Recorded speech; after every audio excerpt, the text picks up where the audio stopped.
కోదాడలో కర్ల Rajesh lockup death జరిగి 3 నెలలు దాటిన సీఎం స్పందించకపోవడం దారుణమని ఎంఆర్పీఎస్ వ్యవస్థాపక అధ్యక్షుడు మందకృష్ణ మాదిగ అన్నారు.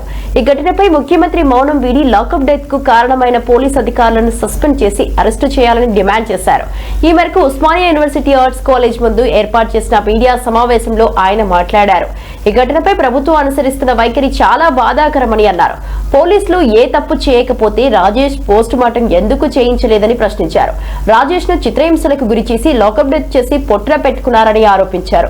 భవిష్యత్తులో ఇలాంటి దుర్ఘటనలు జరగకుండా పోలీసులు అధికారులపై చట్టపరమైన చర్యలు తీసుకోవాలని డిమాండ్ చేశారు. బాధిత కుటుంబానికి ప్రభుత్వ ఉద్యోగంతో పాటు ₹1 కోటి ఎక్స్గ్రేషియా అందించాలని ప్రభుత్వానికి విజ్ఞప్తి చేశారు. ఒక ఎస్సీ కేసులో నిందితుడనబడుతున్న అక్రమ నిర్బంధం చిత్రహింసల కేసులో నిందితుడనబడుతున్న సురేష్ రెడ్డిని సస్పెండ్ కాకుండా అరెస్ట్ కాకుండా అడ్డుకుంటున్నది ఉత్తమ్ కుమార్ రెడ్డి గారు. అంటే ఎస్సీ చట్టాన్ని నిర్వీర్యం చేయడానికి ఉత్తమ్ కుమార్ రెడ్డి గారు మంత్రివర్గం నుండి ప్రయత్నం చేస్తున్నాడు. ఆయనను బర్తరఫ్ చేయాలని చెప్పి నేను డిమాండ్ చేస్తున్నా. ఆయనను మంత్రివర్గం నుంచి తొలగించాలని చెప్పి నేను డిమాండ్ చేస్తున్నా. ఆయనకు అర్హత లేదు. గత పిసిసి అధ్యక్షుడు ఉన్నప్పుడేమో పోలీసుల మీద చర్యలు తీసుకోమని చెప్పి మాట్లాడిన ఉత్తమ్ కుమార్ రెడ్డి గారు ఈరోజు మంత్రి హోదాలో ఉండి తన సొంత సామాజిక వర్గానికి సంబంధించిన ఎస్ఐ రెడ్డిని మాత్రం కాపాడుకోవడానికి ఆయన తంటాలు పడుతున్నాడు. ఎస్సీ కమిషన్ ఆదేశాలు కూడా అమలు కాకుండా అడ్డుపడుతున్నాడు. సరిగ్గా డిసెంబర్ 18న ఎస్సీ కమిషన్ డీజీపీకి చీఫ్ సెక్రటరీకి నోటీసులు పంపింది.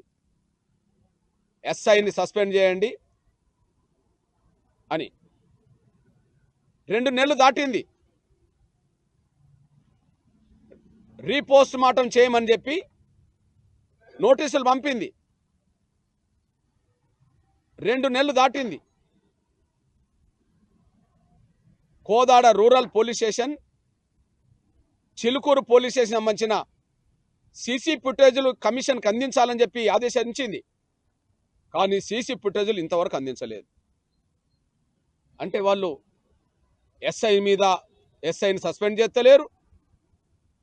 అదే సమయంలో రీపోస్ట్ ముఖ్యమంత్రి మౌనం వీడాలి. ప్రధానంగా 2 విషయాల్లో స్పందించాలి. ఒకటి, లాకప్ డెత్ ప్రధాన కారకుడైన ఎస్ఐ మొదలుకొని